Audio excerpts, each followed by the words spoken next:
think we were a little concerned with the amount of meetings that we were going to have because today we actually have 8. Tomorrow we have 4 more. And we wanted to be sure that we would be able to perform equally as well for all of them. And so far it's been going really, really well. And we've had great conversations and the time is going quickly, but there is ample amount of time. So it's been working out.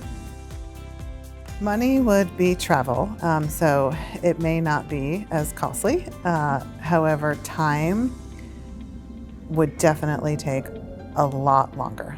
So we've had a half a day so far. We've had 4 meetings and 3 of them already have resulted in a follow-up, 2 calls and 1 in-person meeting. That alone would take months.